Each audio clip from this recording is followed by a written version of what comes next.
का टॉपिक क्या है? भारत की नदियाँ। ठीक है, हम इसको पूरा विस्तार रूप से धीरे धीरे जानकारी प्राप्त करेंगे। एक दिन में नहीं होगा, कभी क्लास चलेगी। ठीक है, आज हम लोग पढ़ेंगे भारत की नदियाँ। हमने आज पढ़ा है तीसरा टॉपिक। हमने यहाँ पे लिख भी देता हूँ तीसरा टॉपिक।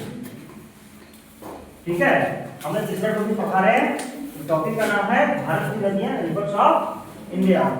सबसे पहले देखेंगे कि नदियाँ मतलब निकलती कैसे है, किस ओर बहती है, नहीं बहती है। सबसे पहले इसी बारे में हम लोग चर्चा करें।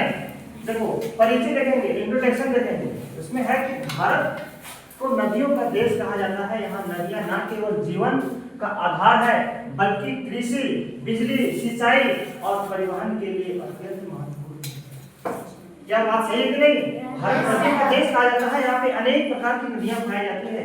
इतनी नदियाँ हैं जो अनगिनत है, लेकिन कुछ उसमें मुख्य नदी है जो एग्जाम पॉइंट ऑफ व्यू से हम लोग को क्या होता है, जानकारी प्राप्त करना पड़ता है। क्या बात सही है ना? हाँ। उसी तरह से हम लोग देखेंगे छोटी छोटी नदियां पूरे हैं। अगर झारखंड की बात करें, झारखंड में कई छोटी छोटी नदियां हैं। तो जब झारखंड में छोटी छोटी नदियां हैं, तो इस तरह से हर पूरे देश में छोटे छोटे नदी है, बड़े नदी है, लेकिन जो एग्जाम पॉइंट ऑफ व्यू से वही नदी हम लोग क्या करेंगे, विस्तार रूप से जानकारी लेंगे।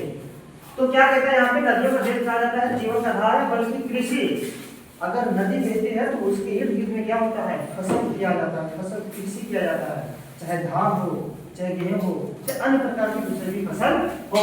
और बिजली भी तैयार किया जाता है। जैसे देखो, आज हम लोग वर्तमान में बात करेंगे, क्लियर डैम में यहाँ पे डैम का निर्माण किया गया है लगभग 1953 ईस्वी में। तो यहाँ से पानी जाती है कहाँ पे, बराबर नदी। इससे क्या होता है, बगल में केटीपीएस है ना, प्लांट है ना, इससे पानी जाती है। तो पानी से भी क्या किया जाता है, बिजली का उत्पादन किया जाता है, हाइड्रो से भी। और पानी बहुत तरह से तापीय में भी, अगर तापीय बिजली प्लांट में, उसमें भी पानी का आवश्यकता होती है। ठीक है ना। और सिंचाई और परिवहन के लिए महत्वपूर्ण है। परिवहन भी इसमें आराम से कर सकते हैं। जैसे अगर हम बात करें, भारत में गंगा नदी में वाटरवेज बनाया गया है, नेशनल 1 और नेशनल 2। इस तरह से और 6-7 को है। ठीक है ना। तो इससे भी हम आराम से जहाज को यातायात कर सकते हैं। जैसे इलाहाबाद से हल्दिया तक पूरा यातायात होता है, क्या समझी, नदी के माध्यम से। उसके बाद देखते हैं भारत, यहाँ पे देखते हैं नोट में लिखे, नदी जीवन का रख है, वही सभ्यता है। जैसे जहाँ नदी बहती है उसके इर्द गिर्द में तुम्हें छोटे छोटे शहर, बड़े बड़े शहर मिलेंगे। जिससे अगर हम गंगा नदी का बात करते हैं, तो गंगा नदी के जैसे हम हरिद्वार से निकलते, नदियां तो आपस में मिलती है। धीरे धीरे जब नदी आगे बढ़ती है तो उसे बहुत बड़े बड़े शहर हैं। सबसे पहले अगर बात करें, कानपुर बहुत बड़े सिटी है, और कानपुर गंगा नदी के किनारे है ना। तो जहाँ नदी वहीं सभ्यता है, तो उसके इर्द गिर्द बहुत सारे क्या नगर बसे हुए हैं। उसके आगे आगे तो प्रयागराज मिलेगा, पुराना इलाहाबाद, वहाँ भी क्या है, नदी है। फिर धीरे धीरे वाराणसी आएंगे, पटना आएंगे, भागलपुर होते हैं, तो सिर्फ गंगा नदी का क्या नहीं है। इसी तरह से जितने सारे भारत में नदियां हैं, उसके इर्द गिर्द बहुत सारे छोटे बड़े नगर और शहर बसे हुए हैं। ठीक है ना। फिर हम बात करते हैं, भारत की नदियों को 2 मुख्य श्रेणी में बांटा गया है। एक का नाम है हिमालय नदियां, हिमालय श्रेणी बोल सकते हैं, और पर्वतीय नदियां। हिमालय नदी सबसे पहले पढ़ेंगे। हिमालय नदियों में गंगा नदी, सिंधु नदी, सतलज नदी, यमुना नदी और ब्रह्मपुत्र नदी आदि आते हैं। ये हिमालय की नदियां हैं। हिमालय से निकलती हुई, बर्फ से निकलती हुई और ग्लेशियर से निकलता है नदियां। आई बात समझ में? फिर उसी तरह से पर्वतीय नदियां जो भारत के दक्षिणतम में पाया जाता है, गोदावरी नदी, कृष्णा नदी, कावेरी, नर्मदा और ताप्ती नदी आदि। इस तरह से बहुत सारी नदियां हैं।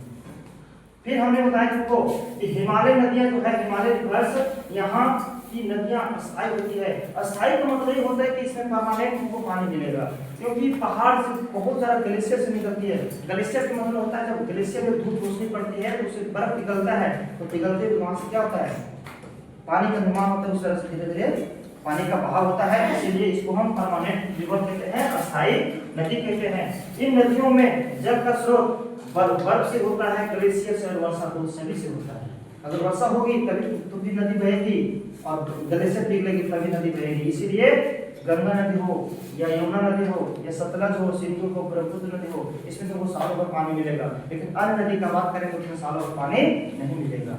थोड़ा बड़ा मात्र नाम मात्र का मिलता है, लेकिन जो गंगा नदी है इसमें तुमको हमेशा पानी मिलता है। आया बात समझ में? क्योंकि हिमालय से निकलकर नदी आ रही है। फिर हमने इन नदियों के आसपास बड़े बड़े मैदान पाए जाते हैं। गंगा नदी हो, ब्रह्मपुत्र हो, सिंधु हो या सतलज हो, इसके क्षेत्र में इनके बड़े बड़े मैदान पाया जाता है। मैदान का अर्थ ये होता है कि उस क्षेत्र में बहुत बड़े पैमाने पर कृषि किया जाता है, खेती किया जाता है, या जिस प्रकार की खेती हो, या गेहूं हो, या चावल हो, या अन्य और दूसरा को खेती हो, खेती किया जाता है। ठीक है ना। फिर हम प्राकृतिक नदी देखेंगे। यहाँ की नदियाँ अस्थायी होती है और इन नदियों का जल स्रोत वर्षा पर आधारित है। इनमें से कुछ नदियाँ पूर्व की ओर बहती है और कुछ नदियाँ पश्चिम की ओर बहती है। पूर्व की ओर कहने का मतलब हो जो नदी पश्चिम से क्या होती है, ओरिजिन होती है, और डिपोजिशन मतलब की जो गिरती है वो पूर्व की ओर गिरती है। पूर्व में कहाँ गिरेगी? बंगाल की खाड़ी में। और कुछ नदी पश्चिम की ओर बहती है, जिससे बहुत सारी नदियाँ पश्चिम की ओर बहती है। सबसे पहला नाम आता है नर्मदा नदी, ताप्ती, साबरमती और छोटे छोटे नदियाँ जो पश्चिम की ओर गिरती है। और पूर्व की ओर गिरने वाली नदी भारत में बहुत सारे हैं। सबसे ज्यादा अगर कोई नदी गिरती है तो बंगाल की खाड़ी में पानी सबसे ज्यादा नदी बहती है पूर्व की ओर, चाहे कृष्णा हो, कावेरी हो, गोदावरी हो या गंगा हो, बहुत सारी नदियाँ, बड़े बड़े नदियाँ, छोटी नदियाँ। ठीक है ना। फिर बहती है कुछ नदियाँ पश्चिम की बहती हैं तो बता दिए। फिर मुख्य 3 नदी की प्रणाली है।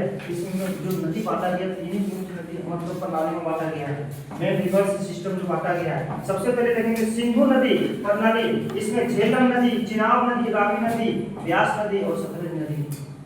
सिंधु नदी का सब सारे सहायक नदियाँ हैं, उसी को बोलते हैं मुख्य नदी। जो प्रणाली 3 भागों में बांटा गया है, सिंधु, गंगा और ब्रह्मपुत्र। इसलिए पंजाब को क्या कहता है? 5 नदियों का संगम करके 5 नदी से उसे पंजाब से गुजरती है। और पंजाब के इर्द में बहुत सारा खेती गेहूं की किया जाता है, बहुत अधिक पैमाने पर किया जाता है। ठीक है ना। और हमने देखेंगे गंगा नदी प्रणाली, इसमें यमुना, घाघरा और गंडक और कोसी नदी आती है और छोटे छोटे नदियाँ आती है जो नदी आती है उसको बताता हूँ। ठीक है ना। गंगा नदी यमुना नदी से मिलती है, प्रयागराज में मिलती है। घाघरा नदी भी इधर यूपी के जोधपुर साइड में आएंगे वहाँ भी मिलता है। गंडक नदी भी तुम आगे पटना क्षेत्र में वहाँ भी मिलेगा। कोसी नदी भी तुम आगे जाओगे भागलपुर क्षेत्र के उधर भी तो उसमें भी क्या गंगा नदी में मिलती है। मिलती का अर्थ ये होता है कि अगर ये गंगा नदी गुजर रही है, ठीक है ना, तो इधर से आके दूसरी नदी ये क्या आके नहीं मिल सकती, क्या मिलती है। जैसे अगर हम बात करें कि अगर कोई सड़क गुजर रहा है तो उसका कोई जंक्शन कोड नहीं होता है, वहाँ ऐसा ही सड़क होता है तो इधर भी रास्ता होता है, इधर भी चारों तरफ रास्ता होता है ना। उसी तरह से बहुत सारे नदियाँ यहाँ पर आके मिल गई, यहाँ मिल गई, इधर से आके मिल गई। और मुख्य नदी यही है, यही मुख्य नदी का हमारे बात कर रहे हैं गंगा नदी प्रणाली। अब कुछ नदियाँ इधर से मिलती है, कुछ नदियाँ इधर से मिलती है और गंगा नदी धीरे धीरे पानी आगे आए बात समझ में। फिर हमने ब्रह्मपुत्र नदी प्रणाली देखी, इसमें तीस्ता नदी, मानस नदी और लोहित नदी आता है। सारे के सारे भारत के पूर्वी भारत के सारे नदियाँ हैं। इस क्षेत्र में अगर हम देखेंगे इसमें वर्ड में होता है, इस क्षेत्र में देखेंगे यहाँ पे सारे पूर्व की नदियाँ हैं, तीस्ता हो, मानस हो या लोहित नदी। आए बात समझ में। तो सारी इस तरह से है। अगर तुम्हें किसी को डाउट लगे तो आराम से पूछ सकता है किसी को डाउट? ठीक है ना। हमने फिर आगे धीरे धीरे क्या करेंगे, हम इसको देखें कि नदी क्या करेंगे। हम धीरे धीरे एक 1 बाय 1 नदी पढ़ेंगे, चाहे सिंधु नदी हो, गंगा नदी हो। गंगा नदी को विस्तार पढ़ेंगे क्योंकि गंगा नदी हमारे लिए क्या भारत की पवित्र नदी है और भारत की सबसे लंबी नदी है। भारत की क्या